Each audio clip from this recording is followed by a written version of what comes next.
Office শেষে কলিগরা মিলে বাসায় ফেরার পথে আমার গাড়িটি রাস্তায় অ্যাক্সিডেন্ট করে। আমি তাতে জ্ঞান হারাই। যখন জ্ঞান ফিরল তখন আমি নিজেকে হাসপাতালের এক বেডে আবিষ্কার করলাম। পাশে আমার এক বন্ধু বসেছিল, নাম নয়ন। আবির, তুই ঠিক আছিস? আমি তো অনেক টেনশনে পড়ে গেছিলাম। ঠিক আছি। আর তোর মাথায় ব্যান্ডেজ কেন? আর বাকিরা কোথায়? আমিও একটু আঘাত পাই, কোনো মতে তোদেরকে হাসপাতালে নিয়ে আসি। তারপর ওদেরও তোর মতো অবস্থা, এখন সুস্থ। তাদের পরিবার তাদের পাশেই রয়েছে। আমি আন্টিকে ফোন দিয়েছিলাম, তারা আসতেছে। ও, এখন চলুন আমার পরিচয় আসি। আমার নাম আবির, মায়ের বড় ছেলে। ছোট এক ভাই আছে। ভার্সিটি শেষে একটি কোম্পানিতে জব করি, স্যালারিও মোটামুটি ভালো। এই নিয়ে আর কি। আপনাদেরকে পরিচয় দিতে দিতে হঠাৎ আম্মু আর আমার ভাই আমার রুমে ঢুকে পড়ে কেঁদে দেয়। আরে আম্মু, কাঁদছো কেন? আমি ঠিক আছি। তখনই এক নার্স এসে বলল, আন্টির রুমে কান্না করা নিষেধ, এতে রোগীর সমস্যা হবে। আর আপনারা বাইরে যান, কিছুক্ষণের মধ্যে ডাক্তার আসবে ওনাকে ইনজেকশন দেওয়ার জন্য। আমি আম্মুকে সান্ত্বনা দিয়ে বাইরে যেতে বললাম। নয়ন এবং ভাইও চলে গেল। আমি কিছুক্ষণ চোখ বন্ধ করে রইলাম। কিছুক্ষণ পর কে যেন ডাকলো। এই যে শুনছেন? আমি ঘুরে তাকাতেই অবাক। নীলা। কিছুক্ষণ কোনো কথা বললাম না, আবার আগের মতো স্বাভাবিক হওয়ার চেষ্টা করলাম। ডক্টরও কোনো কথা না বলে আমার পায়ের এবং হাতের কাটা জায়গাতে ব্যান্ডেজ লাগিয়ে দিল। আমি এক দৃষ্টিতে তাকিয়ে রইলাম। আমি অতীতের অভিমান কাটিয়ে বললাম, কেমন আছো নীলা? সে কোনো উত্তর দিল না। আমাকে ইনজেকশন দিয়ে চলে যেতে নিলে আমি তার হাত ধরে বললাম, এখনো কি অভিমান করে থাকবে? সমস্যা কি আপনার? এইভাবে কথা বলছেন কেন? আর হাত ছাড়ুন। আমি কিছুক্ষণ নীলার দিকে তাকিয়ে রইলাম, যার হাত ধরে একসঙ্গে কত হাঁটাচলা করেছি, যার হাত দিয়ে কতবার খাবার খেয়েছি। সে আজ তার হাত ধরতে মানা করছে।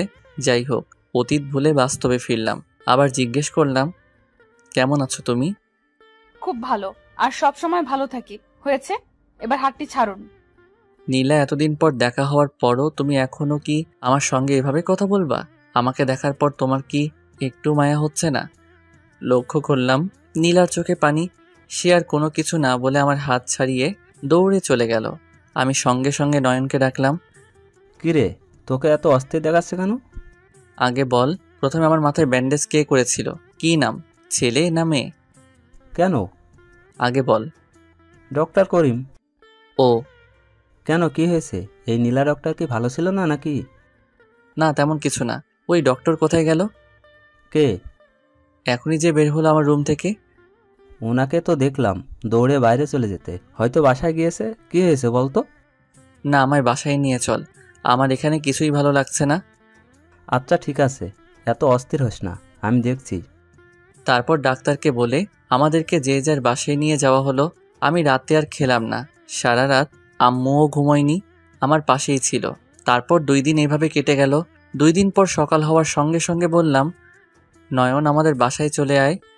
কি বলিস, 10টায় অফিস টাইম? অফিসের জন্য অনেক সময় আছে, আর তাছাড়া আজকে অফিসে যাচ্ছি না। তুই চলে আয় আমাদের বাসায়, তোর সাথে কথা আছে। আমি 3 দিনের ছুটির ফর্ম এবং তোর 1 দিনের ফর্ম জমা দিয়ে দেব। আচ্ছা দাঁড়া, উত্তেজিত হোস না, আসতেছি। নয়ন কিছুক্ষণ পর আসলো। না, আমার কিছুই ভালো লাগছে না। বলবি তো কি হয়েছে? আর তুই ওই দিন হাসপাতালে কেমন অমন করছিলি? আসলে নীলা আমার প্রাক্তন প্রেমিকা ছিল রে। কি, কোন নীলা? ডক্টর নীলা। কি বলিস? এই কথা তুই আমাকে আগে বলিসনি কেন? বলে কি হতো বল? ওই দিন হঠাৎ হাসপাতালে দেখা হওয়ার পর আমি নিজে অবাক। ওর সঙ্গে আমার রাজশাহীতে বিচ্ছেদ হয়, পরে ও চট্টগ্রামে চলে আসে। তুই বিষয়টা খুলে বলতো। শোন তাহলে, গত 1 বছর আগের কথা। তখন রাজশাহীতে থাকতাম। ওখানকার এক ভার্সিটিতে নীলার সঙ্গে আমার পরিচয় হয়। তারপর বন্ধু থেকে গার্লফ্রেন্ড, আমাদের রিলেশনটি টানা 8 মাসের মতো ছিল। সে আমাকে খুব ভালোবাসতো, কিন্তু আমি তাকে সেরকম কোনো ভালোবাসা দেইনি। শুধু সময় কাটানোর জন্য রিলেশন করতাম। আমার জীবনে আরও 2টি মেয়ে ছিল যাদের সঙ্গে আমি রিলেশন করতাম, কিন্তু এই বিষয়টি নীলা জানতো না। পরবর্তীতে সে জানতে পেরে আমাকে কোনো কিছু না বলে ওই শহর থেকে অন্য কোনো শহরে শিফট হয়। বিশ্বাস করো, ও চলে যাওয়ার পর আমি ওকে অনেক মিস করেছি। তখন বুঝতে পারি যে আমি নীলাকে সত্যি ভালোবেসে ফেলেছি। ও চলে যাওয়ার পর ওকে অনেক খুঁজেছি, কিন্তু কোথাও পাইনি। পরে ভার্সিটি শেষ করার পর আমার চাকরি চট্টগ্রামে ওকে হলো। তারপর এই পর্যন্তই। গল্পগুলো বলতে বলতে আমি কেঁদে দিয়েছি। লক্ষ্য করলাম নয়নও কেঁদে দিয়েছে। তুই এগুলো আমাকে আগে বলিসনি কেন? দোস্ত, যে করি হোক আমাকে ওর চাই। ওর জন্য আমি এতদিন বিয়ে করিনি, কিন্তু আজকে দেখার পর থেকে ও আমার সঙ্গে ঠিকমতো কথা পর্যন্ত বলল না। আর ওর যদি বিয়ে হয়ে যায়? খবরদার নয়ন, এই কথা মুখে আনবি না তুই। প্লিজ, তুই যে করে পারিস ওর ঠিকানা আমাকে এনে দে। আচ্ছা ঠিক আছে, তুই শান্ত হ, আমি দেখছি ওই হাসপাতালে গিয়ে তার ব্যাপারে কিছু জানতে। ও বলতেই আমি ওকে জড়িয়ে ধরলাম। অপরদিকে নীলা 2 দিন ধরে হাসপাতালে আসে না, 2 দিন রুমে কাটিয়েছে। কি হয়েছে মা? তুই এমন উদাসীন হয়ে বসে আছিস কেন? কিছু কি হয়েছে? বল আমায়। না আম্মু, তেমন কিছু না, শুধু মাথা ব্যথা করছিল এই আর কি। আয়, তোর মাথাটা একটু টিপে দেই। না আম্মু, ঠিক আছে। আমি কোনো কথা শুনছি না, আয়। আচ্ছা দাও তাহলে। তোকে একটা কথা বলি, রাগ করবি না তো আবার? না বলো। তুই আমাকে বল তো, তুই কবে বিয়ে করবি? এই বয়সে তুই একা একটা মেয়ে, আমাকে কি ভালো লাগে বল? অনেক বিয়ের প্রপোজাল আসতেছে, কিন্তু তুই না করে দিচ্ছিস কেন বল তো মা? কথাটি শোনার পর নীলার মনটি আরো খারাপ হয়ে গেল। বারবার এখন তার আমার কথাই মনে পড়ছে। তার জন্যই তো সে এতদিন বিয়ে করেনি এবং কাউকে বিয়ে করতেও চায় না। কি হলো, চুপ করে আছিস যে? আম্মু আসলে আমি বিয়ে করতে চাই না। কি বলছিস এসব? তুই মেয়ে, বিয়ে না করে একা কিভাবে থাকবি বল তো? তুই কি পাগল হয়ে গেছিস? দেখ নীলা, তুই যদি কাউকে ভালোবেসে থাকিস তাহলে আমাকে বল, আর যদি সে তোর জীবনে না থাকে তাহলে তুই কেন একটি ছেলের জন্য নিজের জীবন নষ্ট করবি বল তো মা? কারোর জন্য কারোর জীবন থেমে থাকে না। বলেই আম্মু তার দিকে এবং নীলা তার আম্মুর দিকে কিছুক্ষণ তাকিয়ে রইল। আচ্ছা ঠিক আছে, তুমি যার সঙ্গে আমার বিয়ে ঠিক করবা আমি তাকেই বিয়ে করব। তুই সত্যি বলছিস? কিন্তু আমার মনে হচ্ছে তুই মন থেকে বলছিস না। কেউ থাকলে বল আমায়। আম্মু তুমি যাও তো, আমি বলছি ছেলে দেখো। আচ্ছা ঠিক আছে। আম্মু চলে যাওয়ার পর নীলা চোখের কয়েক ফোঁটা পানি ফেলল। নিজের খুশির জন্য না হলে অন্তত পরিবারের খুশির সাথে বিয়েটা করার জন্য রাজি। অপরদিকে নয়ন হাসপাতালে গিয়ে নীলার সব ডিটেলস এক নার্সকে জিজ্ঞেস করলো। Excuse me, good morning. Good morning. জি বলুন, কি বলবেন? আসলে আমি নীলার সম্বন্ধে জানতে এসেছি। প্রথমে নার্স বলতে রাজি না হলেও জোরাজোরি করাতে নীলার অ্যাড্রেস বলে দেয়। নীলা কত মাস আগে এখানে জব নিয়েছে বলতে পারবেন কি? জি, প্রায় 10 মাস। ওকে, আপনাকে অসংখ্য ধন্যবাদ। আমি বসে আছি আর নীলার কথা ভাবছি। তার অভিমানগুলো সত্যি অনেক বেশি। আমি কেন নীলাকে আগে চিনতে পারিনি? কেন? আমার ভুলের কারণেই সে আজ আমার থেকে দূরে। তখনই দোষ পেয়ে গেছি নীলা সব ইনফরমেশন। বলিস কি? ওকে খুশিতে জড়িয়ে ধরলাম। আরে ছাড়, আর আদর করা লাগবে না, আগে শোন। তারপর নয়নের কাছ থেকে নীলার ঠিকানা এবং ও হাসপাতালে কবে জব নিয়েছে সেটা শুনলাম। কিন্তু দোস্ত, আমার একটা খটকা লাগছে। কি আবার? আমি শুনতে ভুলে গেছি যে ওর বিয়ে হয়েছে কি হয়নি। যদি ওর বিয়ে হয়ে যায়? তুই আবার এই কথা বলছিস? আমার বিশ্বাস যে নীলা এখনো বিয়ে করেনি। এখন তাড়াতাড়ি চল, ওদের বাসায় যাই। যেই বলা সেই কাজ। আমি উঠে ফ্রেশ হয়ে খেয়ে সকাল 11টার দিকে রওনা হলাম নীলার বাসার উদ্দেশ্যে। হয়তো ও এই সময় বাসায় নেই, নির্ঘাত হাসপাতালে। আগে শুনেছিলাম নীলার আম্মুর সঙ্গে ও একাই থাকে। আমরা দুইজন সিএনজি করে ঠিকানা অনুযায়ী পৌঁছে গেলাম। এই যে চাচা, বাসায় কি কেউ আছে? জি না, খালাম মার্কেটে গেছে। কখন আসবে বলতে পারেন কি? ঠিক জানি না। ও আচ্ছা ঠিক আছে, ধন্যবাদ আপনাকে। বলেই নয়ন আর আমি সেখান থেকে চলে আসি। এখন কি করি? নয়ন চল, হাসপাতালে যাব। দুইজন হাসপাতালে গেলাম। এক নার্সকে ডেকে জিজ্ঞেস করলাম, এই যে নার্স, ডক্টর নীলা কি হাসপাতালে আছে? ডক্টর নীলা রুগী দেখছেন, বের হতে একটু সময় লাগবে, আপনারা বসুন। ওকে। দেখে যদি তোকে ইগনোর করে তাহলে কি করবি? ইগনোর করাটাই স্বাভাবিক।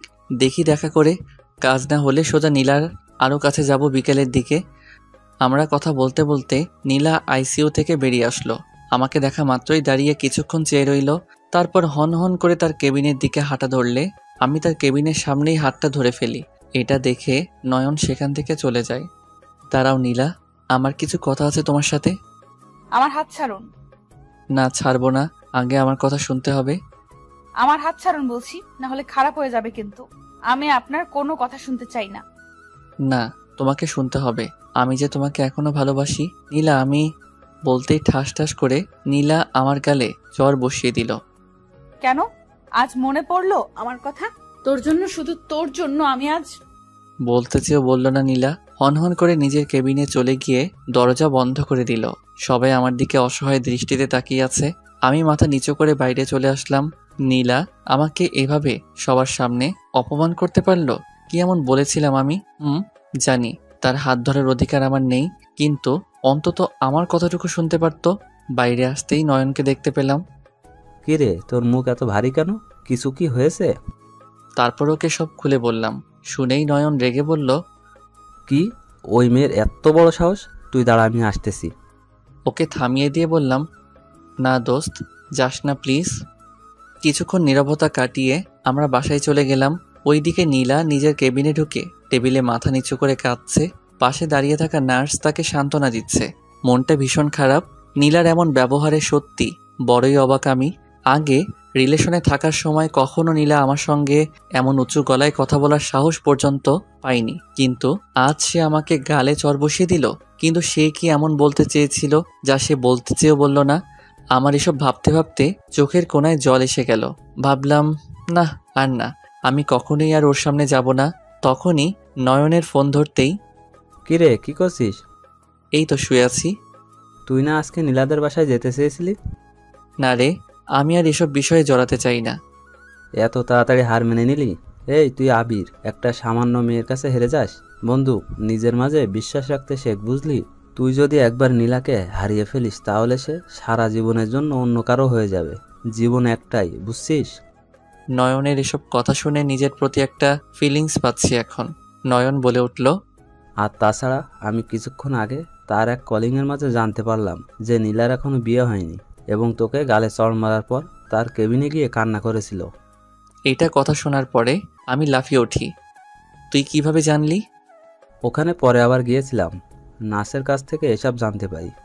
নয়ন, তুই রেডি হয়ে বাইরে আয়, আমরা তাদের বাসায় যাব তার আম্মুর সঙ্গে কথা বলতে। যেই ভাবা সেই কাজ, গাড়ি করে বেরিয়ে পড়লাম। তাদের বাসার দারোয়ান দরজা খুলে দিল।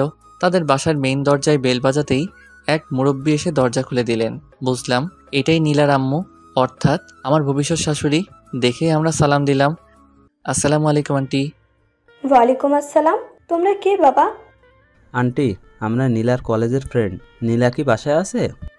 ও আচ্ছা, না, নীলা বাসায় নেই। আন্টি, আসলে আপনাকে একটা কথা বলার ছিল। বাইরে দাঁড়িয়ে আছো কেন? আসো, ভেতরে আসো। তোমরা বসো, আমি চা বানিয়ে আনছি। না আন্টি, থাক, আমরা চা খাবো না। আসলে আপনাকে খুব গুরুত্বপূর্ণ একটি কথা বলার ছিল, কিন্তু কথাটা কিভাবে যে বলি। আরে সমস্যা নেই, তোমরা নির্দ্বিধায় বলতে পারো। আসলে আন্টি, আমি আপনার মেয়ে নীলাকে ভালোবাসি। কি বলছো তুমি? জি আন্টি, আমি ঠিকই বলছি। আপনি হয়তো এর আগে আমাকে কোথাও দেখেননি, কিন্তু আমি আপনাকে না দেখলেও নীলার কাছে আপনার কথা অনেক শুনেছি। নীলার আম্মু কিছুক্ষণ আমার দিকে এক দৃষ্টিতে তাকিয়ে রইল। কিন্তু বাবা, এগুলো হলো কবে? নীলা তো এর আগে আমাকে কোনো কিছুই বলেনি। আন্টি, আমাকে ভুল ভাববেন না, আমি আপনাকে সব সত্যি কথা বলতে চাই। কারণ আমি নীলাকে যে পরিমাণ মিথ্যা কথা বলেছি তা একই মিথ্যা কথা আপনাকে বলে আমি আপনাকে ছোট করতে চাই না। আসলে নীলা আর আমি রাজশাহীতে একসঙ্গে একই ব্যাচে পড়তাম। তারপর শুরু থেকে শেষ পর্যন্ত সব খুলে বললাম। আমার সব কথা শুনে নীলার আম্মু কিছুটা করুণ দৃষ্টিতে আমার দিকে তাকিয়ে রইল, কারণ অতীতের কথা বলতে বলতে চোখের কোণে পানি চলে এসেছিল আমার। আন্টি, বিশ্বাস করুন, আবির খুব ভালো একটা ছেলে। সে হয়তো আগে ভুল করেছে, কিন্তু নীলা তাকে তার ভুল শুধরানোর একটিবারও সুযোগ দেয়নি। কিন্তু এখন সে তার ভুল শুধরিয়ে নিতে চায়। প্লিজ, আপনি না করবেন না। নীলার আম্মু কিছুক্ষণ ভাবার পর বলল, আমি জানতাম আমার মেয়ে কাউকে না কাউকে ভালোবাসে, হয়তো সে তার জীবনে ছিল, নয়তো এখন চলে গেছে, যার কারণে সে বিয়ে করতে চায় না। আমি তাকে অনেক প্রেশার দিয়েছি বিয়ের জন্য, অতঃপর সে রাজি হয়েছে। আমি নীলার আম্মুর কথা শুনে কিছুটা অবাক, আবার আনন্দিত হলাম। তার মানে নীলা এখনো কি আমাকে ভালোবাসে? তার জন্য তার আম্মুকে বিয়ের জন্য না করতো? আর না, আমি যে করি হোক ওকেই বিয়ে করব। অনেক কষ্ট দিয়ে ফেলেছি ওকে, সে অভিমান করে আমাকে এড়িয়ে চলে। ভাবতে ভাবতে নীলার আম্মু বলে উঠল, তাই বাবা আমি সিদ্ধান্ত নিলাম নীলার সঙ্গে তোমার বিয়ে হবে। কথাটি শোনার পর কী রকম ভালো লেগেছিল তা বলার বাইরে। অনেক ধন্যবাদ আন্টি। আন্টি না, আম্মু বলবা আমাকে। কথাটি শুনে লজ্জা পেলাম।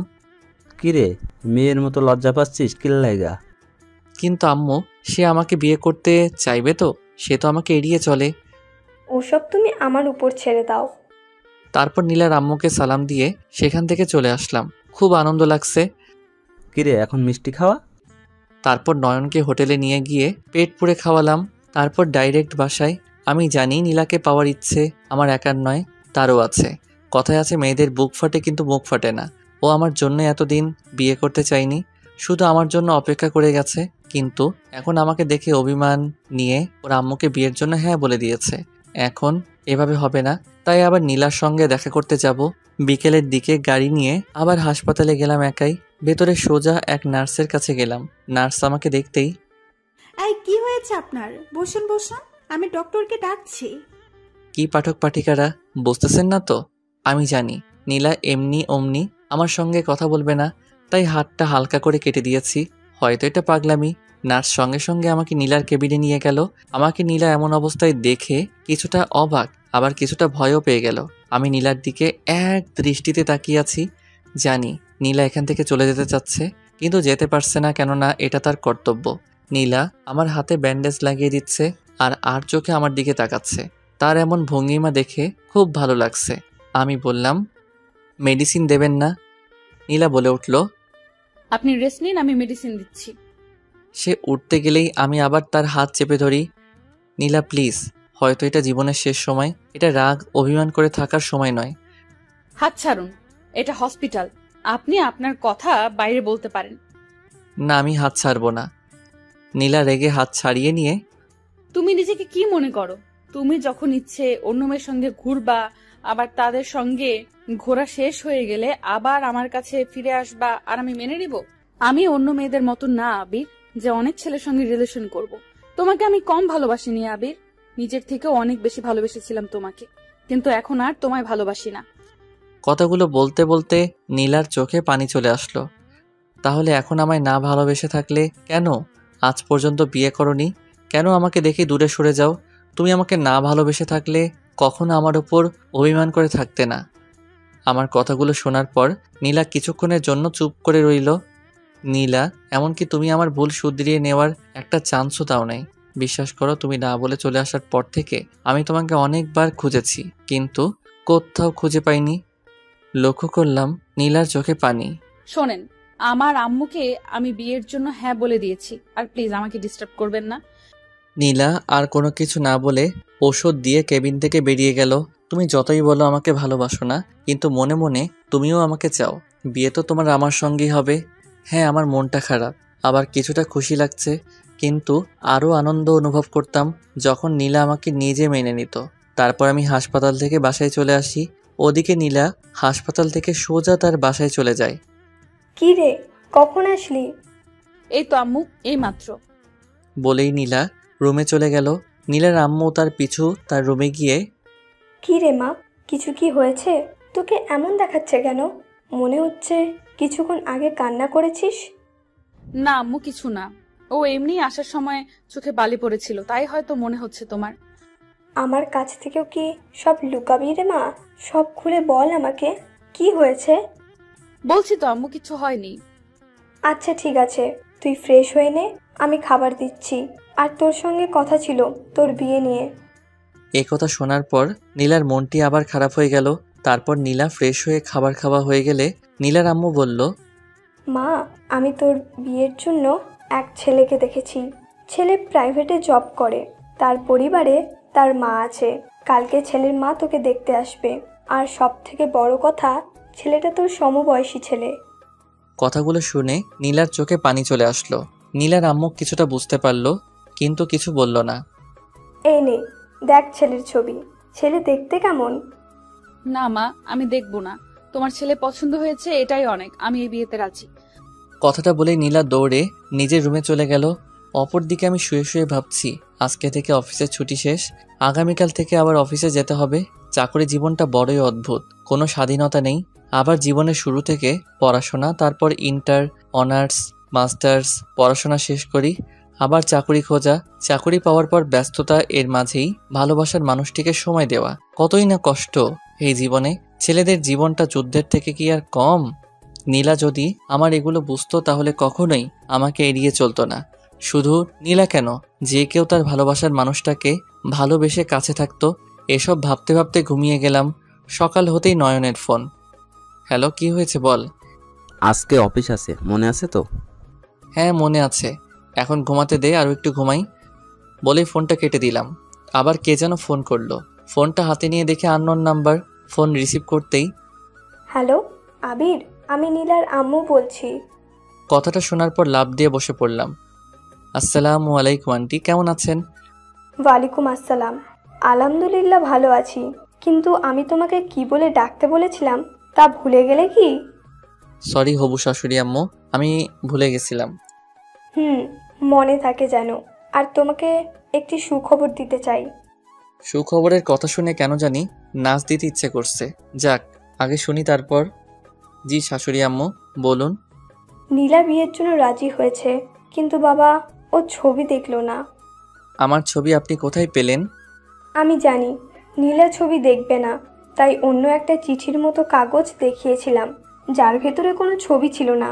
যদি সে পরে বুঝতে না পারে যে আমি সব জেনে বিয়ে দিচ্ছি। শাশুড়ি আম্মু, সে যদি ছবি না দেখে তাহলে তো সে বিয়েটা মন থেকে করছে না। আমি জানি বাবা, গতকাল বিয়ের কথা বলতেই নীলার চোখে জল দেখেছিলাম আমি, কিন্তু দেখবা বিয়ের পর সব ঠিক হয়ে যাবে। আর শোনো, তুমি তোমার আম্মুকে আজ বিকেলে আমাদের বাসায় পাঠিয়ে দিও। নীলাকে আজকে বাসায় থাকতে বলেছি, আর তুমি আসলে হয়তো ও বিয়েতে না করে বসবে। ওকে ঠিক আছে শাশুড়ি আম্মু। কথাটি শোনার পর খুশি লাগছে, আবার মনটাও ভীষণ খারাপ। এই ভেবে যে বিয়ের পর নীলার রিয়াকশন দেখতে কেমন হবে। বিয়ে করে আমাকে দেখার পর ও কি বিয়েটা মেনে নিবে? তারপর আমি ফ্রেশ হয়ে আমার আম্মুকে অতীত থেকে শুরু করে সব ঘটনা আম্মুকে খুলে বললাম। কথাগুলো শোনার পর ঠাস ঠাস করে আমার গালে চর বসিয়ে দিল। তোর তলে তলে এত কিছু ঘটে গেল, আর তুই আমাকে আজ বলছিস? যা, দূরে যা। যাবো না আমি তোর বিয়ের জন্য মেয়ে দেখতে। প্লিজ মা, এমন করো না। তুমি ছাড়া আমার আর কে বা আছে বলো? হয়েছে, ছাড়, পাম দিতে হবে না। খেয়ে অফিসে যা, বিকেলে আমাকে পৌঁছে দিয়ে আসবি। আমি আম্মুকে ধন্যবাদ জানিয়ে নাস্তা করে অফিসে চলে গেলাম। ওখানে নয়নকে সব খুলে বললাম। কি বলিস? কিন্তু দোস্ত, বিয়ের দিন যদি নীলা তোকে দেখে বিয়েতে না করে দেয়? সেটাই তো ভয়। কিন্তু জীবনে কিছু পেতে গেলে রিস্ক নিতে হয়। এবার না হয় আমি আমার সম্মানের রিস্ক নিলাম। তাহলে আজকে তুই বিকেলের দিকে ছুটি নিবি? আম্মুকে নীলাদের বাসা পর্যন্ত পৌঁছে দিয়ে আসতে হবে। তারপর দুপুরের পর ছুটি নিয়ে বাসায় গেলাম।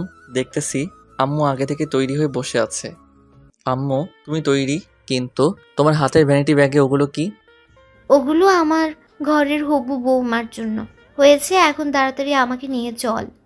তারপর আমি সিএনজি করে আম্মুকে তাদের বাসা অবধি পৌঁছে দিয়ে হবু শাশুড়ি আম্মুকে ফোন দিয়ে জানিয়ে দিলাম। তিনি বাসা থেকে বের হয়ে এসে আম্মুর সঙ্গে পরিচিত হলেন। তারপর তারা বাসায় গেলেন। আমি কোনো কথা না বলে সিএনজি করে বাসায় চলে আসি। ওখানে থাকলে নীলা দেখে ফেললে সর্বনাশ। আম্মু, শাশুড়ি আম্মু নীলাদের বাসায় ঢুকতেই আম্মুকে বসতে দিয়ে শাশুড়ি আম্মু নীলাকে ডাক দিলেন। নীলা আজ শাড়ি পরেছে। হাতে নাস্তার কফিটি নিয়ে আম্মুর সামনে আসতেই নীলাকে দেখে, বাহ, আপনার মেয়ে তো দেখছি বেশ সুন্দরী। কথাটা শুনে নীলা খানিকটা লজ্জা পেল। আসসালামু আলাইকুম আন্টি। ওয়ালাইকুম আসসালাম। কেমন আছো মা? জি আলহামদুলিল্লাহ আন্টি, আপনি কেমন আছেন? খুব ভালো। কিন্তু তুমি দাঁড়িয়ে আছো কেন? বসো। জি। তারপর আম্মু নীলার সম্বন্ধে সব জানলো নীলার কাছ থেকেই। এই যে মা, দেখো আমার ছেলের ছবি। না আন্টি, আমি দেখেছি। নীলার আম্মু এটা লক্ষ্য করে বুঝলো নীলা এই বিয়েতে সহমত না, কিন্তু নীলা যাকে ভালোবাসে তার সঙ্গে তার বিয়ে হতে চলেছে তা তো আর নীলা জানে না। কি হলো মা, তোমার চোখে পানি কেন? ওটা কিছু না আন্টি। তোমাকে আমার খুব ভালো লেগেছে। আমি আমার ছেলের বউ হিসেবে তোমাকে দেখতে চাই। তুমি কি রাজি মা? আর যদি তোমার অন্য কেউ থেকে থাকে তাহলে তুমি আমাকে খুলে বলতে পারো, কেননা তুমি আমার মেয়ের মতো। আমি তোমার আম্মু হয়ে তার সঙ্গে তোমার বিয়ে দিয়ে দেব। কথাটি শোনার পর নীলার খুব ভালো লাগা শুরু হলো আম্মুর প্রতি। এরকমই তো শাশুড়ি আম্মু চেয়েছিল সে। চোখে পানি নিয়ে নীলা বলল, জি না আন্টি। বলেই নীলা আম্মুকে জড়িয়ে ধরল। হয়েছে মা, এবার নাও, তোমাকে আংটি পরিয়ে দিই। আংটি পরানোর কথা শুনতেই নীলার মনে আমার কথা মনে হলো, আবার রাগও চলল তার উপর। অবশেষে আম্মু নীলাকে একটি আংটি পরিয়ে দেওয়ার সময় নীলা বাধা দিল। ও অবশেষে পরে নেয়। নীলা দুঃখিত হলেও সে এরকম শাশুড়ি আম্মু পেয়ে অনেকটা আনন্দিত। আমি ছাদে দাঁড়িয়ে ভাবছি, নীলা যদি বিয়েতে সহমত দেয় তাহলে সে অন্য কাউকে বিয়েতে বর হিসেবে ভাবছে, কিন্তু বিয়ের পর আমাকে দেখলে তার রিয়াকশন কেমন দেখতে হবে ভাবতে ভাবতে কখন যেন আম্মু ছাদে এসে, আবির, মা তুমি? নীলাকে আংটি পরিয়ে আসলাম। মেয়েটা বেশ মিষ্টি, তোর পছন্দ আছে বলতে হয়। আচ্ছা বলতো, তুই এরকম একটা মেয়েকে রেখে অন্য কোনো মেয়ের সঙ্গে টাঙ্কি মারতে গিয়েছিলি? আম্মু তুমিও না, তখন এত কিছু বুঝলে কি যেতাম নাকি? আচ্ছা 3 দিন পর তোদের বিয়ে ঠিক করে আসলাম। কি বলতেছো? এত তাড়াতাড়ি হবে আমি তো ভাবি নাই। আচ্ছা সে কি পাত্রের ছবি দেখেনি? না, দেখতে চাইনি। তারপর আম্মু সব খুলে বলল। শোন, এই 3 দিন অফিস করবি, তারপর বিয়ের জন্য ছুটি নিবি, ঠিক আছে? আর কোনো গোলমাল আমি শুনতে চাই না। বলেই আম্মু চলে গেল। তার মানে নীলা আম্মুকে অনেক পছন্দ করেছে, আবার আংটি পরতেও দ্বিধাবোধ করছিল। আমি জানি নীলার মনে এখনো আমি আছি। অবশ্য আমি জানি সে অভিমানে বিয়েতে হ্যাঁ করেছে। সে ভাবছে বিয়েটা অন্য ছেলের সঙ্গে হবে। সে তো আর জানে না বিয়েটা তার আমার সঙ্গে হতে চলেছে। সে কি একথা জানে না যে একটি দুর্ঘটনা সারা জীবনের কান্না? বিয়েটা আমার সঙ্গে হলেও আমি ততটাও আনন্দিত না, কারণ সে আমাকে দেখে সহমত দিলে আমি অনেক আনন্দবোধ করতাম। যাক, এসব ভাবতে ভাবতে নয়নের ফোন। কিরে, কই তুই? বাসায় আছি, তুই কোথায়? অফিস ছুটি, বাসায় যাচ্ছি। তারপর বল, কিছু হলো কি? তারপর ওকে সব খুলে বললাম। কি বলিস, হ্যাঁ বলে দিয়েছে? হুম। তাহলে তো ভালো হলো। এই 3 দিন অফিস করবি, তারপর ছুটি নিবি। আমাকে কি ইনভাইট করবি নাকি? আরে কি বলছিস? তুই বেস্ট ফ্রেন্ড এই কথা বললি? তুই অবশ্যই বিয়েতে থাকবি। তারপর ওর সঙ্গে কথা বলে ফোন কেটে দিলাম। এইভাবে একদিন কেটে গেল। সকালে ঘুম থেকে অফিসে ওঠা, আবার বাসায় আসা, আর হাতে মাত্র 2 দিন বাকি। কিন্তু নীলার সঙ্গে দেখা নেই। বাসায় গিয়ে ওই আবার এক কাজ। পরের দিন অফিস থেকে বাসায় আসার সময় ভাবলাম নীলা যে হাসপাতালে থাকে সেদিক দিয়ে যাব। ওরও তো এই সময় ছুটি, সিএনজি করে যাচ্ছি। এ কি, নীলা রাস্তায় দাঁড়িয়ে? সে হয়তো বাসায় যাওয়ার জন্য বাইরে দাঁড়িয়ে আছে। সে আমার সিএনজিটাই দাঁড় করালো। সিএনজিতে উঠতে গিয়ে নীলা আমাকে দেখে ফেলে। নীলা কিছুক্ষণ আমার দিকে তাকিয়ে রইল। লক্ষ্য করলাম নীলার চোখের নিচে কালো দাগ পড়ে আছে। অবশ্য জানি এটা কেন। সে সিএনজিতে উঠতে দ্বিমত করলে বসতে পারেন, আমি কোনো কথা বলবো না। তারপর নীলা সিএনজিতে আমার পাশের সিটে উঠে বসলো। সিএনজিতে শুধু আমরা 2 জন। কিছু দূর যাওয়ার পর আমি কথা না বলে থাকতে পারলাম না। তুমি তো অনেক শুকিয়ে গেছো দেখছি। নীলা অন্যদিকে তাকিয়ে, কোনো সাড়া নেই। কি হলো, কথা বলছো না কেন? এখনো কি আমার উপরে অভিমান করে থাকবা? নীলা, আমি আগেও বলেছি এটা অভিমান করে থাকার সময় নয়, বরং এটা। বলতে না বলতেই, প্লিজ, আমি আপনার কোনো কথা শুনতে চাই না। আর শুনুন, আমার বিয়ে ঠিক হয়ে গেছে, এখন আমি অন্য কারোর। সো প্লিজ এইভাবে আমাকে ডিস্টার্ব করবেন না। কথাটি শুনেই চোখের জল বেরিয়ে আসলো, কিন্তু সেটা প্রকাশ করলাম না। নীলা, তোমার হাতগুলো কি আর একবার ধরতে পারি? নীলা কোনো কিছু না বলে বলল, ড্রাইভার, গাড়ি থামান। আর আমার বাসায় এসে পড়েছি। আর হ্যাঁ, আপনাকে দাওয়াত রইল বিয়েতে আসার কাল রাতে। বলেই নীলা দৌড়ে চলে গেল। কথাটি কিছুটা কান্না ভেজা চোখ নিয়ে বললেও সেটা বুঝতে না দিলেও আমি বুঝতে পেরেছি নীলা তার বিয়েতে আমাকে ইনভাইট করলো। সে তো আর জানে না বিয়ের বর আমি নিজে। তারপর আমি বাসায় চলে আসি, এসে খেয়ে ঘুমিয়ে যাই। সকাল হতেই আম্মু বলল, কিরে আবির, আর কত ঘুমাবি? ওঠ, আজকে বাদে তোর আগামীকাল বিয়ে। মা আরও একটু ঘুমাতে দাও। ওঠ বলছি। আর শোন, আমরা বিয়ের আয়োজন শুরু করে দিয়েছি। আজকে তোর খালা আর তার মেয়ে আসবে। তারা এসে রাতেই আমরা মেয়ে আনতে যাব। মা, এটা আমার বিয়ে, তোমার একমাত্র ছেলের বিয়ে, আর তুমি কি না কোনো অনুষ্ঠান করবে না? করবো তো, আত্মীয় স্বজনরা আসছে বলে। আর তোর হবু শাশুড়ি আম্মু ফোন করেছিল সকালে, বলল বিয়েতে অনুষ্ঠান হবে এবং তাদের বাসায় অনেক মেহমান। তুই আজকে ছুটি নিয়ে নে। বলেই আম্মু চলে গেল। আমি অফিসে ফোন করে বিয়ের জন্য ছুটি নিলাম। তার সঙ্গে নয়নেরও ছুটির কথা জানিয়ে দিলাম। আমি ফ্রেশ হয়ে খাবার খেতে গেলাম। ততক্ষণে বাসায় দূরের মেহমান চলে এসেছে। খালা এবং তার মেয়ে আমাকে দেখার সঙ্গেই বলল, আরে আবির, কেমন আছিস? আরে নদী, কখন আসলি? এই তো এই মাত্র আসলাম। আসসালামু আলাইকুম খালা, কেমন আছেন? আলহামদুলিল্লাহ ভালো বাবা, তুমি কেমন আছো? আলহামদুলিল্লাহ ভালো। আম্মু খালা আসছে। তারপর তাদেরকে রুমে নিয়ে গেলাম। কিছুক্ষণ পর নয়নও চলে আসলো। এভাবে গল্প করতে বিয়ের সময় চলে আসলো। অপরদিকে নীলা বউ সেজে বসে আছে। তাদের বাসায় সহ মেহমান ভর্তি লোকজন। আচ্ছা মা, হবু জামাই আসলে তার সঙ্গে কি কথা বলবি না? না মা, আমার বিশ্বাস তুমি আমার জন্য ভালো ছেলে দেখেছো। কিন্তু মা, তুই একবার কথা বলিস। মা, বিয়ে আজকে, কথা বলে কি হবে? তারপর নীলার আম্মু নীলাকে জড়িয়ে ধরে কেঁদে দিল। সাথে নীলাও কেঁদে দিল। মা, আমি যার সঙ্গে তোর বিয়ে দিচ্ছি সে অনেক ভালো একটা ছেলে। তুই বিশ্বাস রাখ, ও তোকে খুব খুশিতে রাখবে। আর তুই আমাকে কথা দে, তুই ছেলেকে দেখার পর কখনো পালিয়ে আসবি না। এ তুমি কেমন কথা বলছো মা? না, তুই আমাকে কথা দে। কথা দিলাম। তারপর আবার জড়িয়ে কান্না শুরু করে নীলা। কিছুক্ষণ পর নীলা বাইরে এসে কাউকে খুঁজে কিন্তু পায় না।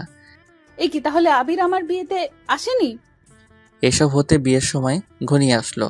আমরা গাড়ি নিয়ে রওনা হলাম। হবু শ্বশুরের বাসায় পৌঁছে তাদের বাসায়ও দেখছি অনেক মেহমান। কিছুক্ষণ পর নীলাকে বউ সেজে নিয়ে আসা হলো। দেখতে অসাধারণ লাগছে। লাল শাড়িতে কি অপরূপ দেখাচ্ছিল তাকে। নীলাকে আমার কাছেই বসানো হলো। তারপর বিয়ের সব রীতিনীতি মেনে আমাদের বিয়েটা সম্পন্ন করা হলো।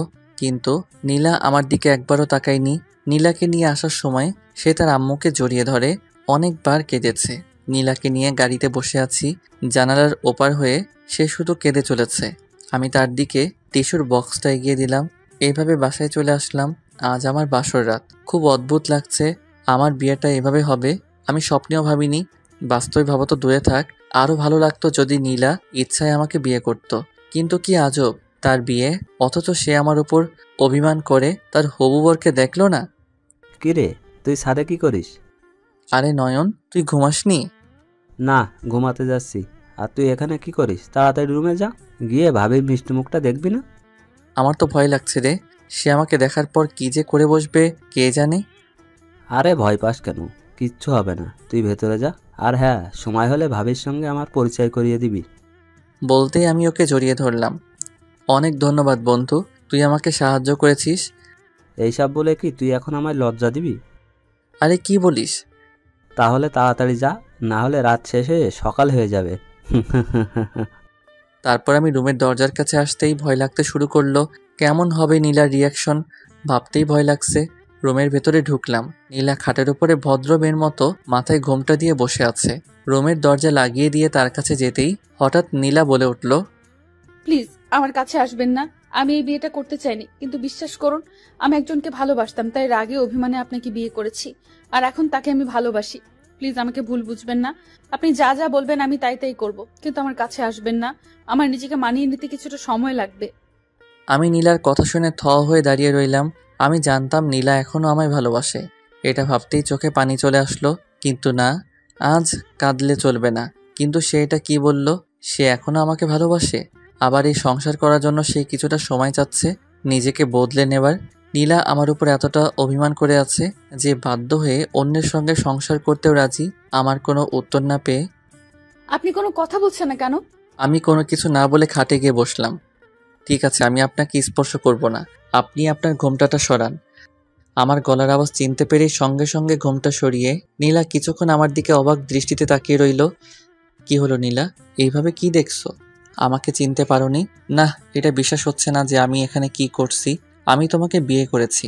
তোমার আম্মুকে আমাদের সব কথা খুলে বলেছিলাম, তারপর তিনি বিয়েতে রাজি হন। নীলার দিকে তাকাতেই তার চোখে পানি দেখলাম। বুঝলাম সে প্রচুর রেগে আছে। নীলা আমাকে কোনো কিছু না বলে বিছানা থেকে নেমে সোজা দরজার দিকে হাঁটা ধরল। আমি তার হাত ধরে বললাম, কোথায় যাচ্ছ নীলা? হাত ছাড়ুন, না হলে ভালো হবে না। কিন্তু আপনার মতো প্রতারকের সঙ্গে আমার সংসার করার কোনো ইচ্ছা নেই। হাত ছাড়ুন বলছি। নীলা, কি বলো এসব? বাড়ি ভর্তি মেহমান, তুমি এভাবে গেলে মানুষ কি ভাববে? নীলা এক ঝটকায় আমার হাতটি ছাড়িয়ে নিল। আপনার মতো একজন প্লে বয় প্রতারকের কাছে আমি থাকতে চাই না। আপনি একজন প্রতারক। আগে তো মানুষের মন নিয়ে খেলেছেন, আর এখন প্রতারণা করছেন। আপনার মতো বেহায়া লোক আমি আমার জীবনে দেখিনি। নীলার এই কথাগুলো শুনে আর রাগ কন্ট্রোল করে রাখতে পারলাম না। সঙ্গে সঙ্গে ঠাস ঠাস করে গালে 2টা চড় বসিয়ে দিলাম। নীলা তাল সামলাতে না পেরে মেঝেতে পড়ে গেল। মেঝেতে বসে থেকে গালে হাত দিয়ে আমার দিকে তাকিয়ে রইল। তারপর আমি তাকে হাত ধরে দাঁড় করালাম। রাগে আমার চোখগুলো লাল হয়ে গেছে। নীলা এতে অনেকটা ভয়ে আছে বুঝতেছি। দাঁড়া হয়ে গেলে হাত দিয়ে এখনো আমার দিকে কান্নামাখা মুখ নিয়ে তাকিয়ে আছে। এবার বলো আমি কি ভুল করেছি? কোথায় প্রতারণা করেছি বল? আমি তোকে কোথায় ঠকিয়েছি? হ্যাঁ, আমি আগে প্লে বয় ছিলাম, তা আমি স্বীকার করছি। তোর মন নিয়ে খেলা করেছি, তাও আমি স্বীকার করছি। কিন্তু তার জন্য আমি তোর কাছে অনেকবার ক্ষমা চাইতে এসেছি, কিন্তু তুই করেছিস ক্ষমা? পরে আমি আমার ভুল বুঝতে পেরে তোকে পাগলের মতো খুঁজে বেড়াই, কিন্তু না, কোথাও খুঁজে পাইনি।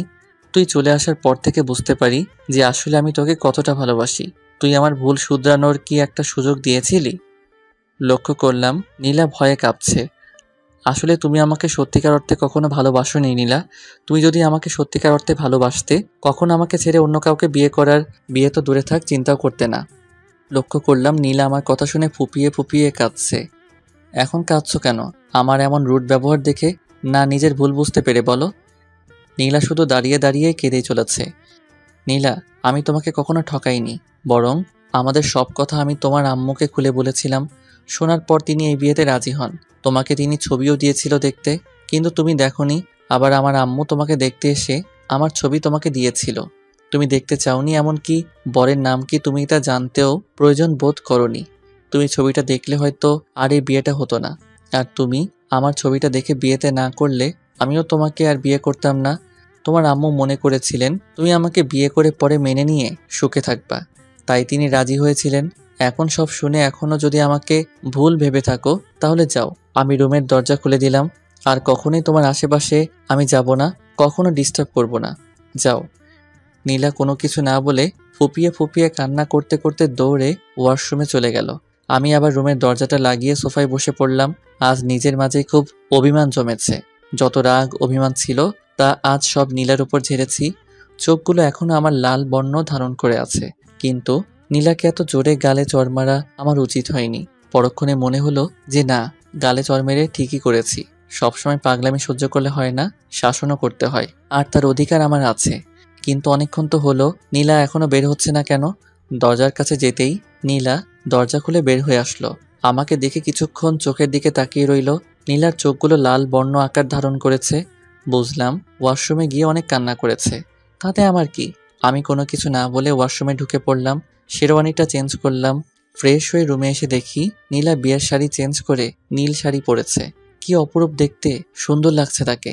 নীলাকে এমন ড্রেসে অনেক আগে দেখেছিলাম, এখন দেখতে আরো বেশ সুন্দরী লাগছে। পরক্ষণে কিছুক্ষণ আগের কথা মনে পড়তেই মাথায় রক্ত চড়ে গেল। আমি কোনো কিছু না বলে আমার বালিশ কাঁথা নিয়ে সোফায় শুয়ে পড়লাম। লক্ষ্য করলাম নীলা এখন দাঁড়িয়ে আমার দিকে কান্না মাখা চোখে তাকিয়ে আছে। দেখে খুব মায়া লাগছে, কিন্তু না, আমি আর কোনো মায়া দেখাতে যাব না। বেশি দরদ দেখাতে গেলে লাঠি চড়ে বসবে। আপনি ঘুমাতে পারেন, আমি লাইট অফ করব না। আগামীকাল আপনাকে আপনার বাসায় পৌঁছে দিয়ে আসবো বলেই আমি ঘুমিয়ে গেলাম। মধ্যরাতে কারো কান্নার আওয়াজে ঘুমটা ভেঙে গেল। চোখ খুলে দেখি লাইট অফ। ডিমের আলোয় নীলাকে দেখতে পেলাম বিছানায় ওই পাশ হয়ে শুয়ে ফুপিয়ে ফুপিয়ে কাঁদছে। নীলাকে কাঁদতে দেখে খুব খারাপ লাগছে যে আমার এমনিতেই আগে অনেক কষ্ট দিয়ে ফেলেছি, এখন বিয়ের পরও কি তাকে কাঁদাবো? যাই হোক, সে তো আর এই বিয়ে মানে না। আমি আর ঘুমালাম না। আজ রাতের আকাশটা খুব মেঘালয়। আকাশে বিদ্যুৎ চমকাচ্ছে, মনে হচ্ছে বৃষ্টি হতে চলেছে। কিছুক্ষণের মধ্যেই মুষলধারে বৃষ্টি শুরু হলো। আকাশের বিদ্যুৎ চমকানোর আলোয় মাঝের মধ্যে আমার রুমটি আলোয় ভরে উঠেছে। এতক্ষণে হয়তো নীলা ঘুমিয়ে পড়েছে। এই বৃষ্টির রাতে খুব করে ইচ্ছে করছে তাকে জড়িয়ে ধরে তার দিকে অপলক দৃষ্টিতে তাকিয়ে থাকি, কিন্তু তা আর সম্ভব নয়। কিন্তু তারপরও আমি নিজেকে আর আটকে রাখতে পারলাম না। গুটি গুটি পায়ে খাটের কাছে গেলাম। নীলা ওপাশ হয়ে ঘুমাচ্ছে। আকাশের বিদ্যুৎ চমকানোর আলোয় মাঝের মধ্যে আমার রুমটি আলোয় ভরে উঠছে, আর এ আলোয় তার মায়াবী মুখখানা আরো মায়াবী দেখাচ্ছে। আজ অতিরিক্ত কাদার কারণে নীলার মুখখানা মলিন হয়ে গেছে, চোখের নিচে কালো দাগ বসে গেছে। আরও একটু কাছে যেতে দেখলাম চোখের নিচে কালো দাগ বসে গেছে। না, এখানে এভাবে থাকলে বুঝে যাবে। আমি আবার সোফায় গিয়ে শুয়ে পড়লাম। এক রুমে ভালোবাসার মানুষটি থাকার পরও কোনো কিছু বলতে পারছি না, আবার ঘুমিয়ে গেলাম। বাইরে এখনো বেঘরে বৃষ্টি হচ্ছে। কিছুক্ষণ পর ঘুমের মধ্যে কে যেন আমার মাথায় হাত দিল। আমি ঘুমিয়ে থেকে সেটা অনুভব করছিলাম। চোখ মেলে তাকাতেই কাউকে দেখলাম না। নীলাকে খাটে দেখলাম শুয়ে থাকতে। এভাবে সকাল হয়ে গেল। ভোর কখন হয়েছে তা আমি বুঝতে পারিনি। দরজায় কে যেন কড়া নাড়ছে। ওই শব্দে ঘুমটা ভেঙে গেল। উঠে দেখি নীলা খাটে নেই। আমি দরজা খুলে দিলাম। কি ভাইয়া, ঘুম থেকে উঠতে ইচ্ছে করছে না বুঝি? ও তুই? আরে না, কেবল তো ভোর হলো। আচ্ছা, ফ্রেশ হয়ে নিচে আসো। ওকে হ্যাঁ বলে দরজাটা লাগিয়ে দিলাম। দরজা লাগিয়ে দিতে ওয়াশরুম থেকে নীলা বের হয়ে আসলো। আমি দেখে টাসকি খেয়ে গেলাম। মনে হয় গোসল করেছে। নীলা বের হয়ে আমার দিকে তাকিয়ে রইল। আমি কোনো কিছু না বলে টাওয়েল ব্রাশ নিয়ে ওয়াশরুমের দিকে যেতেই নীলা আমাকে পেছন থেকে জড়িয়ে ধরলো। প্লিজ তুমি আমাকে ক্ষমা করে দাও আবির, আমি অনেক ভুল করেছি। এই করছেন কি? ছাড়ুন।